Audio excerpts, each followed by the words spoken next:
Hello and welcome to a new video here on my channel here at Comic.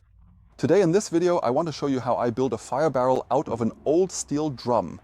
And the special thing about this fire barrel will be that it produces extremely little soot and smoke. Let's see if I can pull that off. If you're interested, definitely stick around. We're starting in just a moment.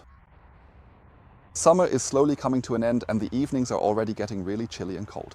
Nevertheless, we still want to sit outside, enjoy a cozy glass of wine and chat with each other. For this reason, of course, we need a source of warmth and have always used our fireball up to now. This fireball, which you can see behind me, is a good 15 years old and it still works, but it has two major drawbacks. Drawback number one is that most of the heat simply escapes upward and you always have to move closer to actually feel any warmth. The second drawback is that no matter where I sit around the fireball, I always get the wind or the smoke and soot blown right into my face. For this reason, I'm going to change something about it and use this red steel barrel that you see back there to build a fire barrel. It's not as hard as it might look. In fact, it's actually pretty easy. Today, I'll show you how I do the whole thing. You can get a used steel barrel like this from car dealers and from workshops in your area or from companies that work with them. Just check around for them, but you have to make sure that the barrels are cleaned and that there's no oil left inside. Otherwise, you'll run into problems with environmental regulations. But you can also buy barrels that are already cleaned. Take a look below the video, I've done some research for you. For just under 50 euros, you can have a clean barrel delivered right to your door. So how does the whole thing work? Well, I'm going to remove the lid up here so that the fire pit can go inside. I'm going to drill ventilation holes at the bottom so that enough draft is created. And the special thing about my barrel will be that I want to further reduce soot and smoke formation by increasing the chimney draft and drilling additional holes at the top. I'll show you all of this here in the video. Have fun with it. If you have any questions or suggestions, just leave me a comment below the video. For the fire in the barrel to burn properly, it naturally needs ventilation holes at the bottom to create this chimney effect. Air is drawn in at the bottom, supplies the fire with oxygen, and the heat rises upward. I will place the holes 10 centimeters above the edge. First, I will pre-drill the holes with a steel drill bit and then enlarge them to 25 to a maximum of 30 millimeters using a step drill. I will drill another hole in the center at the bottom. The barrel will stay outside here. When it rains, I don't want water to remain in the barrel permanently, until it eventually runs out through these side holes. No, I want the wood that I collect in the barrel over time to always stay dry. That's why there's a hole in the middle, so that rainwater can always drain out.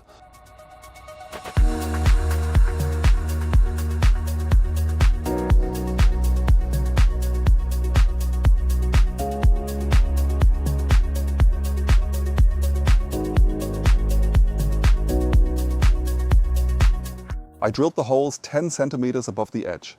I divided the base plate into eighths with markings and then drilled the holes. The distance between the holes is about 25 centimeters. The number and size of the holes have a direct impact on the burning process in the barrel. If you have many large holes, the material burns very well, but also very quickly. You'll have to add more material relatively quickly. If you have too few holes, the wood doesn't burn efficiently enough. It starts to smoke, to soot, and it's not really nice either. For now, I've drilled the holes like this. If I notice that they're not enough, I can easily add more holes. On the underside, I also drilled 4 holes into the steel sheet to let rainwater drain out. You should be aware that these holes will permanently damage the structure of the barrel. Once the paint has burned off here, rust will start to take over. Inside, the rust will keep getting burned off by the fire. But eventually the rust will destroy this barrel too, and then I'll just have to get a new fire barrel. In order to be able to burn wood in it at all, I first need to create an opening. That means I have to remove this top part. I can use a chisel and a hammer to break it open, or alternatively, I can use a powerful angle grinder equipped with a very sturdy metal cutting disc and then properly and carefully cut out this entire lid.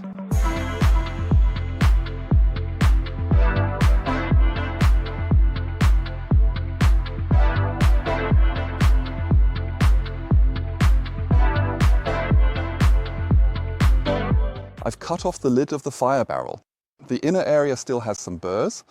That's why I'm going to smooth it out nicely with a special grinding disc, so that no one gets injured here if the barrel is touched or transported around. By the way, you can also leave the edge sticking out a bit, for example, to place a grill cover on top later, to prevent sparks and the like. Or you can even use the barrel as a grill. Once it's been burned out, it works without any problems. That means you can place a grill grate here and grill your sausages or steaks directly on the barrel. I've deburred the cut edge of the fire barrel cleanly. I can run my finger along here without hurting myself. And before I install the secondary ventilation to really make this fire barrel smoke-free, I first need to burn it in. Yes, burn it in. Because the outside is painted, now I have the option to use an angle grinder with a grinding disc to remove the paint. Or I can just burn it off. Because this paint is not heat resistant. It will burn off anyway when the barrel is in use. You shouldn't stay nearby. I don't think that's healthy. Once the barrel has been burned out, the paint is gone. Then it won't cause any more harm. And if you don't like the rusty look, you can always repaint the barrel afterwards with a special heat-resistant paint. Remember, the paint should be able to withstand around 800 degrees.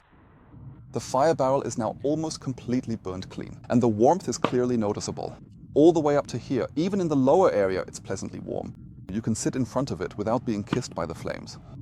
But there's still one problem, and I think you can see it very clearly. The flames do carry some of the smoke out with them, and that ends up right back in your face. Why is that? Well, it's pretty obvious. Fresh air is drawn in down here. The oxygen is already burning inside the barrel. And at the top, there's not enough oxygen left to burn off the remaining smoke. I'll demonstrate that with a slightly bigger flame. I think you can clearly see how the flame narrows as it goes upward and tries to consume the rest as well. I'm going to address this issue now by adding a secondary ventilation. I'll drill some smaller holes in the upper area, about 10 centimeters apart. The effect will be that the chimney draft blows fresh air through at the bottom. Everything gets burned in the middle, and up here fresh oxygen is added from the sides. This way, these exhaust gases, this smoke, are also cleanly burned.